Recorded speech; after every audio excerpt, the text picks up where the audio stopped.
ginawang rason ni Pangulong Bongbong Marcos? Interpol! Interpol! Magandang gabi sa... Narinig. Galit na galit si Bato. Bakit nanggigil si Bato? 'Di ba? Dapat lang sana, relax lang. Kasi noon sabi mo nga, Trillanes, gusto mo ikaw pa mag-serve ng warrant ko tapos ngayon takot ka rin pala. 'Di ba? Yan ba yung gusto niyong yun ba yung gusto niyong iboto bilang senador, bastos? Binubullshit yung Interpol. 'Di ba? Bastos po itong mga kampo ni Digong. So bakit iboboto? Trip ng mga tanga eh. 'Di ba? So anyway, ito po yung bigyan natin ngayon ng reaksyon, itong panggigigil ni Bato de la Rosa sa Interpol, sa ICC, 'di ba? Wala na, Bato. Kaunti na lang yung oras mo. At sigurado ako babalik na naman yung ICC dito para isama ka. Okay? Para magkasama na kayo ni Digong. 'Di ba? Pero maganda naman yung doon, Bato. Yung kulungan. 'Di ba? Social. The best para sa inyo. Kaya nga lang, bawal internet doon. Bawal cellphone. Pero may TV daw. San ka pa? May TV. Anyway, mga pre, bago po tayo magtuloy-tuloy sa ating reaction ngayon, meron po tayong dito mga pre, meron po tayong Facebook page. Yan, wag nyo pong kalimutang i-follow yung ating Facebook page mga pre. And syempre, yung ating sa hindi pa nakasubscribe sa ating YouTube channel, wag kalimutang i-follow yung ating YouTube channel mga pre. Syempre, ito na at bigyan na po natin ito ng reaction itong video na ito. So ito na mga pre, at bigyan po natin ng reaction. Anong ginawang rason ni Pangulong Bongbong Marcos? Interpol! Interpol! Magandang gabi sa ating lahat! Bastos talaga. Sa totoo lang, ako'y nahihiyang magsabi sa inyo o iinganyuhin kayo na magsabi na bring him home. Dahil in the first place, hindi natin siya napigilan na dalhin doon sa ICC. Buti alam mo. Pero may nagpapakalat ng fake news na pauwi na daw si Digong. Pauwi na daw si Digong. Diyan na lang kayo kumapit sa fake news. Kasi yun na lang yung pag-asa nyo eh. Pero good luck ha sa mga nagpapakalat ng fake news ngayon. Dahil tinatrabaho na po yung mga, hindi man lahat hindi man kayo malahat kasi milyon-milyon kayo eh. Sa mga tsambahan na lang. Diba? Pero good luck sa mga mapapatunayang nagpapakalat ng fake news. Okay? Kasi yung NBI nakatutok dyan ngayon sa social media. TikTok, Facebook, YouTube. Nakatutok po sila dyan. Kung ikaw ay nagpapakalat ng maling impormasyon, humanda ka na. K.O. Lalo na yung sinasabi nila noon na si Tatay Diggs makakauwi na rin sa wakas. K.O. Wala naman. Fake news naman. Dami ring uto-uto. Basta DDS, uto-uto po yan. Ako talaga ay masama ang loob ko. Masama yung loob mo. Ikaw pa yung may sama ng loob. Sa panahon nyo nga, kayo yung pumapatay. Tapos ngayon, ikaw pa yung masama yung loob.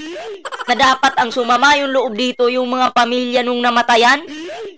Tapos ngayon, ikaw na yung masama yung loob. Teka lang naman ba to? Ayusin mo naman yung mga sinasabi mo. Wala kang karapatang sumama yung loob. Diba? Wala. Kasi may partisipasyon ka sa mga patayan noon. K.O. Mahiya ako sabihan kayo na bring him home. Na in the first place, hindi ko naman talaga siya napigilan na ibiyahe doon sa ICC. Eka lang. Paano mo nga pipigilan ba to, si Digong? Noong hinuli si Digong, paano mo pipigilan si Digong? Ikaw mismo nagtatago. KO! Paano yun? Nagtatago ka? Diba? Tapos may gana ka magsalita ng ganyan. Hindi ko naman talaga napigilan. Okay sana kung nagpakita ka doon tapos pinigilan mo pero hindi napigilan, okay pa yun. Ang matindi dito, nagtatago ka.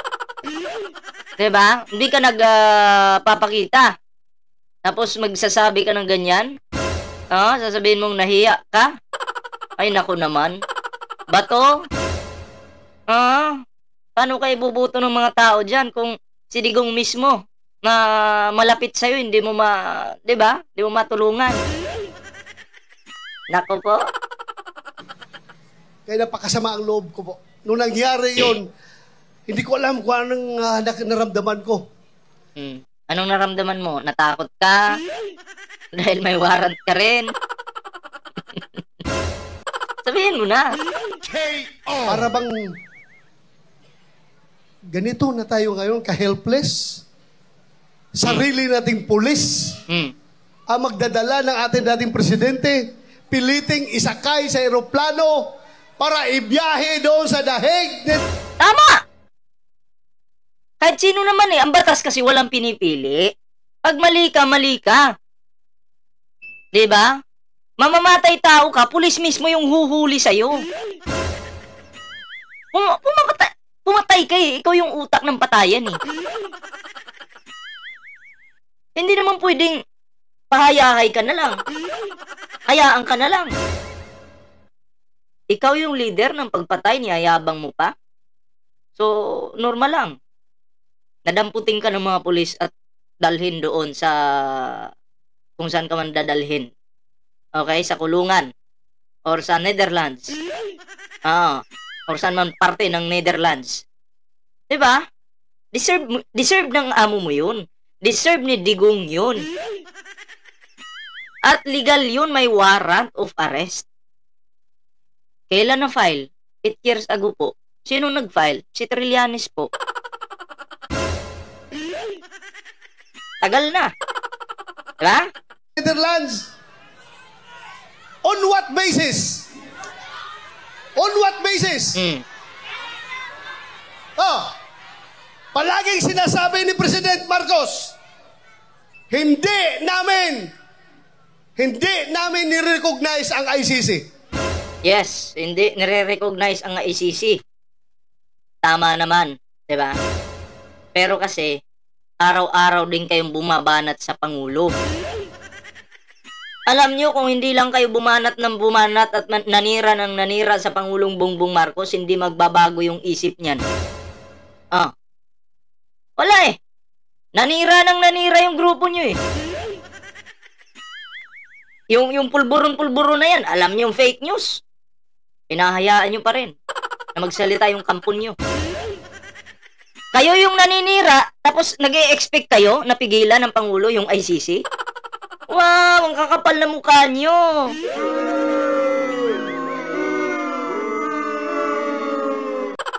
Kapal. Kasi hindi natin membro. Hindi kami nagko-cooperate sa ICC. So, teka lang, pag hindi ka pala miyembro ng ICC, paano yun? Hindi mo na kailangan panagutan yung kasalanang ginawa nyo, yung mga patay-patay na yan. Dahil hindi miyembro ng ICC, kahit mamamatay tao ka, okay lang naman natili ka dito sa bansa. Siguro ako'y maniniwala kung hindi, ako'y maniniwala kung biglang umalis tayo sa pagiging, umalis tayo, no? Sa pagiging miyembro diyan sa ICC na yan, tapos magpa-file ka pa lang ng kaso, siguro hindi obra yun. Pero kasi, 8 years ago, hindi pa po, si Digong dyan, o kakaupo pa lang ng pagka-presidente, no? Pinail na po yan ni Trillanes. Miyembro pa tayo ng ICC noon. Nung final yan ni Trillanes. Diba? So, na-file na ngayon. Then nakaupo si Digong, dumating yung ilang taon, biglang umalis si Digong. 'Di ba? Useless 'yun. Kasi na-file na eh. Ah. Naunahan ka ni Trillanes eh. Dapat sana, 'di ba? Kung naunahan mo si Trillanes, pwede. Na halimbawa, presidente ka na, umalis na tayo sa ICC. Biglang magpa-file si Trillanes sa ICC. Oh. Posibleng walang kwenta 'yon, 'di ba? Hindi marirecognize 'yon. Kahit hindi tayo miyembro, noon kasi miyembro tayo na i-file na 'yan eh. Oh, tapos bigla kang tatakas, bigla kang aalis. Teka lang. Teka lang. Ha? Yan yung hindi naisip ni Digong. Anong ginawang rason ni Pangulong Bongbong Marcos? Interpol! Interpol! Interpol! Interpol! Ako! Ako! Si Datu Adlaw! Ay, sorry. Datu Adlaw tuloy. Wala na pala yun. Nahuli na yun. O, tuloy. Naging chief PNP ako! Naging vlogger ako! Oh. Alam ko ano ang papel ng Interpol sa mundo! Oh.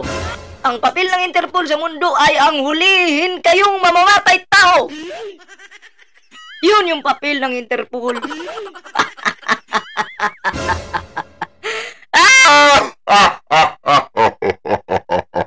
May sungay na ako. Ano? Ano na? Ano na ba to? Nagkasungay na si Ballpoint, man. KO! Interpol! Angas na nga ng Bato de la Rosa. Huwag niyo akong lukuhin! Huwag niyo ako lukuhin ba? KO! Huwag niyo ako lukuhin! Bakit kayo ganyan? Niluloko niyo ako! KO! Commitment sa Interpol! Bullshit! Bullshit! Manggigil ka lang! Parang si Digong lang noon, ICC! Ah! Ganon si Digong, di ba? Nung dumating yung ICC, may nakatusok na sa ilong na, anong tawag doon? KO! Si Digong, kapanipaniwala pa yun eh, na magkakaroon ng mga ilalagay dito na hindi nanghihina daw siya. Kapanipaniwala pa yun eh. Ang tanong dito, kung si Bato yung nahuli, tapos magsakit-sakitan siya, imposible yun. Laki ng katawan mo, magsasakit-sakitan ka. KO! Parang hindi magiging epektibo yun. Tudas talaga. Ang laki ng katawan eh. Tapos yung nangyari, magsasakit-sakitan. Eto yun sa'yo.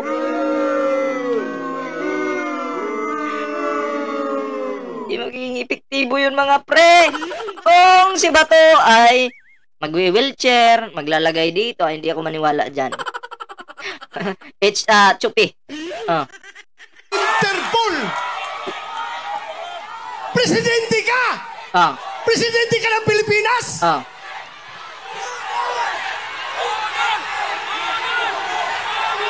Presidente ka ng Pilipinas! Natural, presidente talaga ng Pilipinas yan.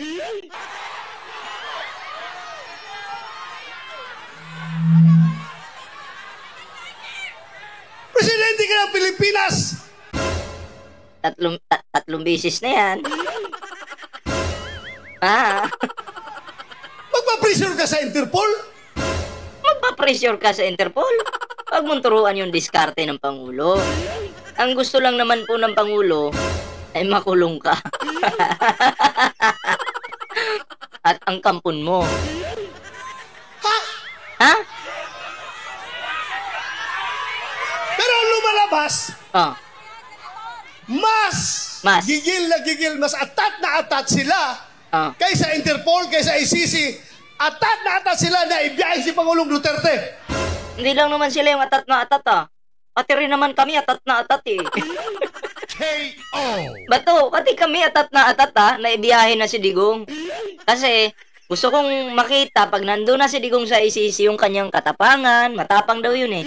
Yung kanyang pagmumura, yung kanyang sasabihin niya, babarilin niya yung ICC, o yung magsiserve ng warrant.